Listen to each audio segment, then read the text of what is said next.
Australia और India के बीच होने वाला आज का सेकंड ओडीआई मैच जो कि खेला जाएगा एडिलेड ओवल एडिलेड के उस मैदान पर, जो कि इंडिया के लिए काफी हद तक एक हैप्पी हंटिंग ग्राउंड रहा है, जहां पर विराट कोहली के आंकड़े बहुत ही धमाकेदार है। हालांकि यहीं पर रोहित शर्मा के आंकड़े बहुत खराब है, जो कि आगे हम चल करके देखेंगे। लेकिन इस अपनी हैप्पी हंटिंग ग्राउंड पर जहां पर रिकॉर्ड इंडियन टीम का ओवरऑल बहुत अच्छा है, 2010 के बाद अगर हम बात करें तो 3 वनडे मैचेस में 2 बार यहां पर ऑस्ट्रेलिया को यहां पर हराया है इंडिया ने, 1 बार पाकिस्तान को हराया है। यानी कि 2010 के बाद से इस मैदान पर हारी नहीं है वनडे फॉर्मेट के अंदर, जिसमें से एक जो लेटेस्ट मैच था उसमें किस तरह से इंडिया ने ऑस्ट्रेलिया को हराया वो भी आगे हम पिच रिपोर्ट के दौरान देखेंगे। और इवन ओवरऑल भी अगर हम बात करें तो 8 ओडीआई मैचेस पूरी हिस्ट्री में यहां पर इंडिया की टीम खेली है और उसमें से भी 5 मुकाबले जीती है। तो आज के इस सेकंड ओडीआई मैच में, पहले वनडे मैच में करारी हार के बाद किस तरीके की परफॉर्मेंस आएगी, दोनों टीमों की तरफ से वो कौन से प्लेयर्स हैं, जो कि कुछ अपडेट्स भी हैं वो भी आपको बताऊंगा। तो दोनों टीमों की तरफ से जो भी प्लेयर्स प्लेइंग इलेवन में खेलेंगे वो कितनी कितनी टीमों में आपके होने चाहिए अगर आप मल्टीपल टीमें बना रहे हैं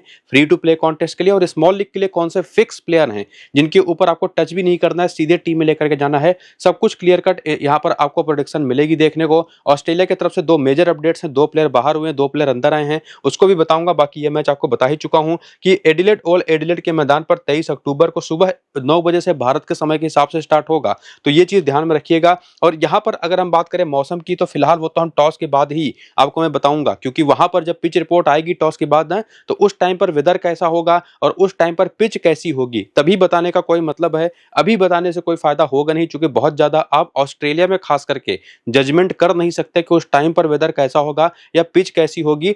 जो भी अपडेट्स होंगे पिच के रिगार्डिंग वो आपको मैं टेलीग्राम और व्हाट्सएप चैनल पर बताता हूं टॉस के बाद। नीचे डिस्क्रिप्शन और पिन कमेंट में लिंक है, जाकर के क्लिक करके ज्वाइन हो जाइए। बाकी पिच रिपोर्ट की बात करें तो आपको मैंने बताया ही था, इंडिया यहां पर 8 में से 5 मुकाबले जीती है, 2010 के बाद से 3 के तीनों मुकाबले जीती है। और आखिरी जो 4 वनडे मैचेस यहां पर कोई भी टीम खेली है उसमें अगर आप देखें तो ऑस्ट्रेलिया ने आखिरी वाला मैच खेला था पाकिस्तान के खिलाफ, जिसमें उनको करारी हार का सामना करना पड़ा था 163 के स्कोर पर। पहले तो टीम ऑल आउट हो गई और देखिए पहले 10 ओवर में 59 के स्कोर पर 2 विकेटें इन्होंने केवल गंवाई थी। और उसके बाद हैरिस रऊफ उन्होंने कमाल की बॉलिंग करी और पाकिस्तान की टीम के खिलाफ अगर हम बात करें तो केवल 163 के स्कोर पर ऑस्ट्रेलिया आउट हो गई। और फिर पाकिस्तान ने स्कोर को चेज करके 9 विकेट से मैच को जीता, जहां पर 10 ओवर में पहले इन्होंने 47 रन बनाए तो कोई विकेट गिरा नहीं था। तो यहां से तो समझ में आता है कि शुरुआत में हालांकि जिस टीम के पास तेज गेंदबाजी खेलने की आदत उतनी नहीं होगी ना, दिक्कत उनको होगी, अच्छा पेस और बाउंस यहां पर मिलेगा। सेकंड लास्ट मैच में अगर आप बात करें तो वो चीज यहां पर देखेंगे इंग्लैंड और ऑस्ट्रेलिया का, जहां पर 287 का स्कोर जो इंग्लैंड ने खड़ा किया वो भी ऑस्ट्रेलिया ने बड़ी आसानी से चेस कर दिया और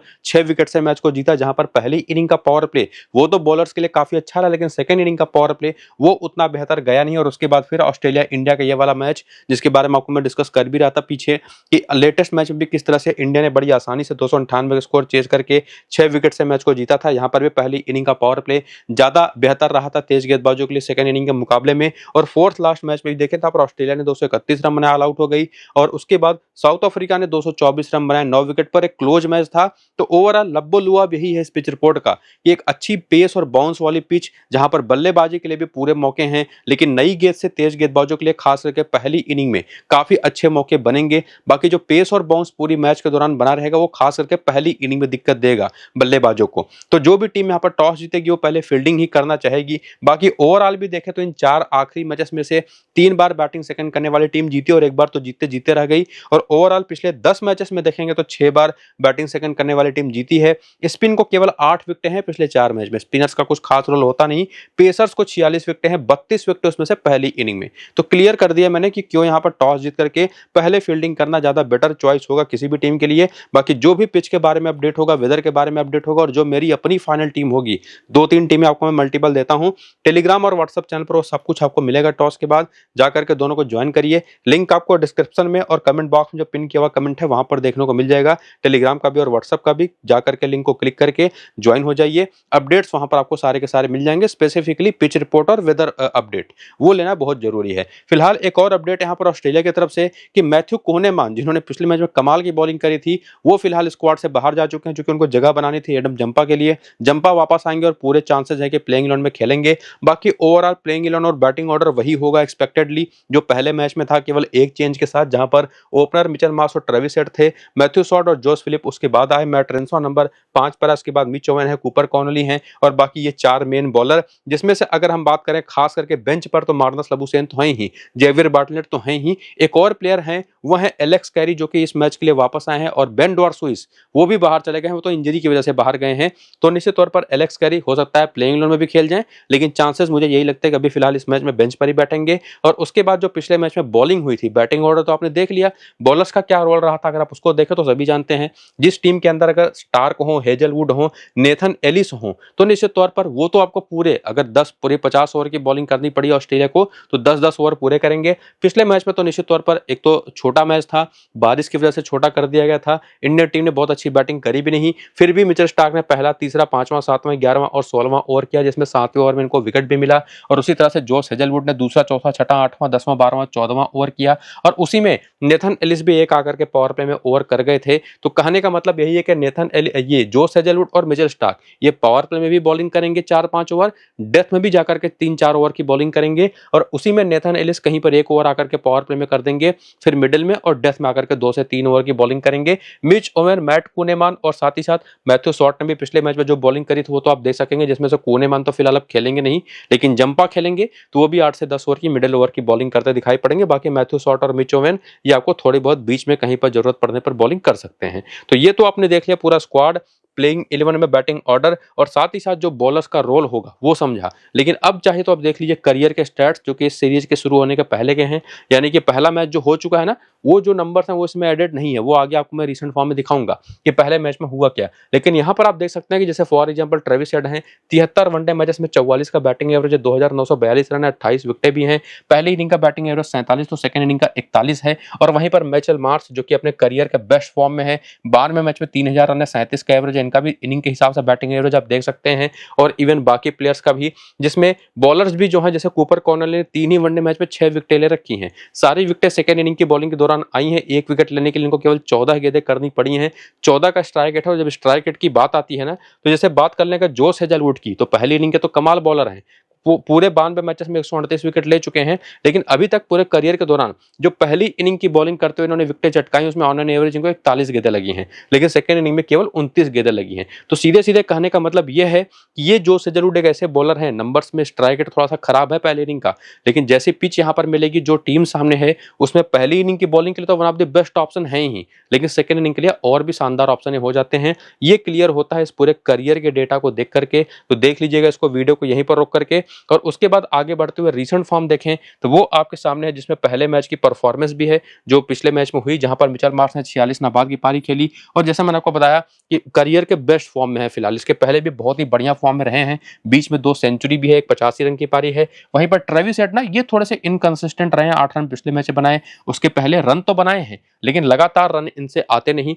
इसके अलावा मैथ्यू शॉर्ट है जिन्होंने बल्ले से 8 रन बनाए और विकेट कोई इनको मिला नहीं। इन्हीं के ओवर में जो थोड़ा सा मौका मिला इंडियन प्लेयर्स को, 17 रन बना दिए, वरना रन तो बन नहीं पा रहे थे। और बाकी इनसे स्पिन बॉलिंग तो खेली नहीं जाती और अक्षर पटेल इनको आउट कर दिया था। बाकी जोश फिलिप, इन्होंने बड़ी अच्छी बैटिंग करी, 37 रन की पारी खेली, इसके पहले भी ठीक ठाक फॉर्म में थे। खास करके ऑस्ट्रेलिया में अभी जो शेफील्ड शील्ड होता है ना, फर्स्ट क्लास क्रिकेट, वहां पर बहुत ही अच्छे फॉर्म में थे। मैट रेंसो ने वनडे डोमेस्टिक में बहुत ही कमाल की परफॉर्मेंस की, तो यहाँ पर इनको जगह मिली। इन्होंने भी अच्छी बैटिंग करी, 21 रन की पारी खेली, चूंकि प्रेशर भी नहीं था। और बाकी बॉलिंग करते हुए उसके पहले मिच ओवेन ने 2 विकेट ले लिया था, कूपर कॉर्नली को बैटिंग बॉलिंग मिली नहीं। स्टार्क के बारे में बात करने की जरूरत है नहीं, ना तो एलिस के बारे में, ना तो हेजलवुड के बारे में, इन तीनों ने भी मिलकर के टोटल 4 विकेटें निकाली। तो ओवरऑल जो फैक्ट्स एंड फिगर्स आपके सामने है, जिसमें बेंच के भी प्लेयर है और इसमें जंपा भी प्लेइंग 11 के अंदर आएंगे, ये आप देख चुके हैं पिच रिपोर्ट में कि यहाँ पर ज्यादा कोई रोल पिच पर होता नहीं है स्पिनर्स का, लेकिन क्या जंपा को हम छोड़ दें ये आगे आपको मैं बताऊंगा। लेकिन इसके पहले ये जान लीजिए कि चाहे हेजलवुड हो, चाहे नेथन एलिस हो, चाहे यहाँ पर मिचेल स्टार्क हो, और बैटिंग में खास करके मिचेल मार्श हो, ये 4 ऐसे प्लेयर होंगे ना जो फिक्स प्लेयर्स हैं, इनको मिस करना है नहीं। और उसी में बाकी जो प्लेयर बचते हैं, ट्रेविस हेड हो गए, जोश फिलिप हो गए, इन दोनों को आपस में आपको रोटेट करना है। 3-3 अगर 6 टीमें बना रहे हैं तो 3-3 टीमों में या 4 टीमों में ट्रेविस हेड, 2 टीमों में जोश फिलिप, बाकी मिच ओवेन और भी एक इंपॉर्टेंट प्लेयर हैं। तो टोटल 7 बेहतर प्लेइंग ऑप्शंस आपको यहां पर मिल जाते हैं, जिनको टीम में आप रोटेट करके शामिल कर सकते हैं। हालांकि इसके अलावा मैथ्यू शॉर्ट भी है, मैट रेंसो भी है, कूपर कॉनोली भी है, लेकिन इन पर ज्यादा ध्यान नहीं देना है। इनको किसी एक या 2 टीम में एक ट्रम्प कार्ड के रूप में आप यहां पर यूज कर सकते हैं, इससे ज्यादा नहीं। तो इस तरह से प्लेयर्स आपको पिक करने हैं, रिसेंट फॉर्म देखने हैं। बाकी हेड टू हेड का डेटा देखना चाहें इंडिया के खिलाफ ऑस्ट्रेलियन प्लेयर्स का रिकॉर्ड, तो वो भी देख सकते हैं वनडे क्रिकेट में। तो मिचेल मार्श के ओवरऑल आंकड़े ही जबरदस्त हैं इंडिया के खिलाफ, 65 59 का एवरेज है और इवन हेड के भी अगर आप देखें तो 39 का एवरेज है और उसे में मार्नस लबुशेन के आंकड़े भी बहुत अच्छे हैं। हालांकि मुझे लगता नहीं कि आज ये खेल पाएंगे।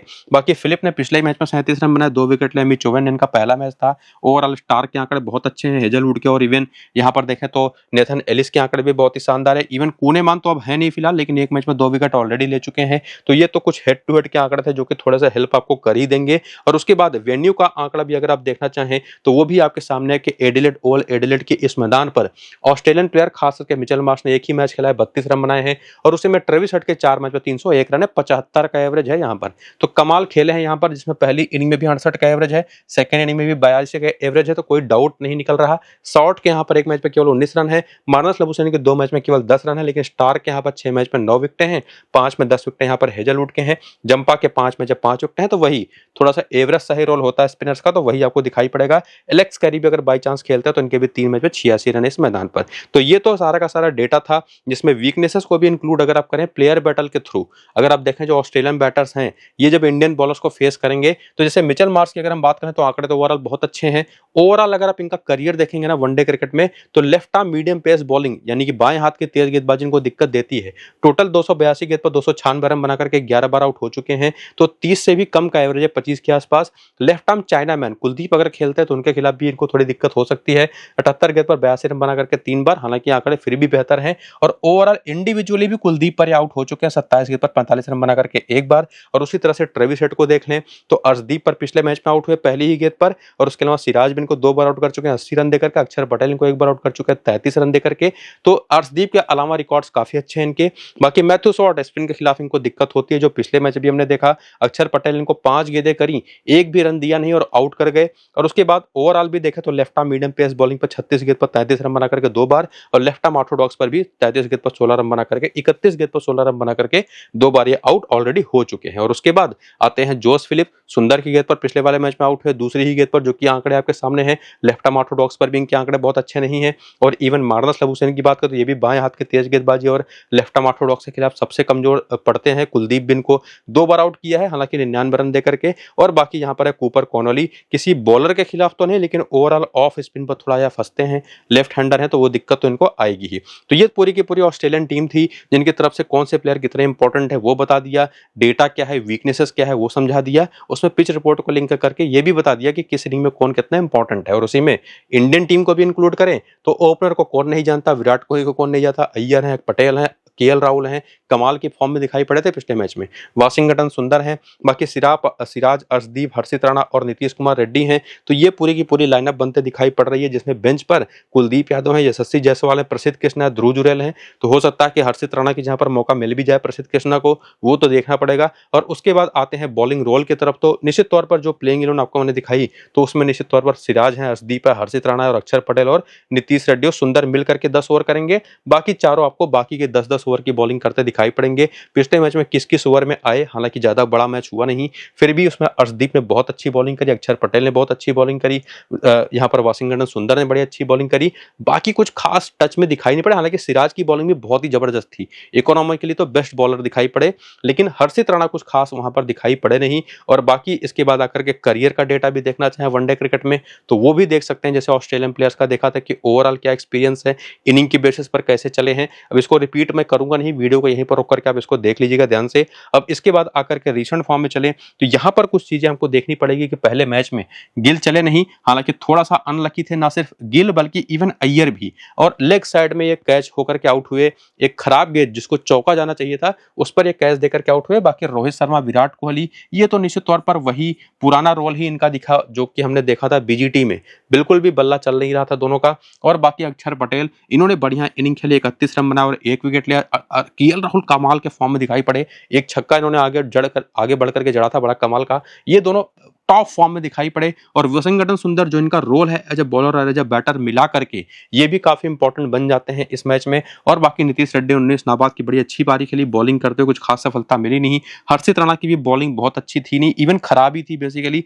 अर्शदीप भी पहले ओवर के बाद थोड़ा सा पिटे, हालांकि वो निश्चित तौर पर प्रेशर कम हो गया था सामने वाली टीम के ऊपर, वरना ओवरऑल काफी अच्छे बॉलिंग ऑप्शन ये भी दिखाई पड़े। और इवन मैं तो सिराज को भी कहूंगा, विकेट नहीं ले पाते हैं ये हमने देखा है हमेशा से टेस्ट क्रिकेट को अगर आप छोड़ दें तो बाकी फॉर्मेट्स में इनको विकेटें नहीं मिलती हैं। बॉलिंग लगातार जान लगा करके बहुत ही शानदार करते हैं। तो ओवरऑल इंपैक्ट के मामले में बात करें तो ये 5 प्लेयर दिखाई पड़ते हैं इंडियन टीम में। हालांकि नाम तो बहुत ही बड़े-बड़े हैं, लेकिन आगे का डेटा भी देख करके थोड़ा-सा और हेल्प लें कि प्लेयर सिलेक्शन में हम और क्या कर सकते हैं, तो उसके लिए हम आगे बढ़ेंगे और आएँगे हेड टू हेड में। तो देखेंगे ना, तो आपको मैंने क्या कहा था कि हैप्पी हंटिंग ग्राउंड है ये। अगर हम बात करें, अभी तो फिलहाल हेड टू हेड की बात हो रही है ऑस्ट्रेलिया के खिलाफ, तो अगर आप देखें तो गिल के भी 32 का एवरेज है, 52 का एवरेज है, रोहित शर्मा का, कोहली का भी 52 का एवरेज है, इवन अय्यर का 27 का एवरेज है। ये थोड़ा कमजोर पड़ते हैं शॉर्ट पिच बॉलों पर, खास करके हेजलवुड पर। और बाकी अक्षर पटेल के 6 मैच में 8 विकेटें हैं, 94 रन भी हैं, 60 का एवरेज केएल राहुल का है। पिछला मैच जो था वो हर्षित राणा का, नीतीश रेड्डी का और अर्शदीप का पहला ही मैच था ऑस्ट्रेलिया के खिलाफ।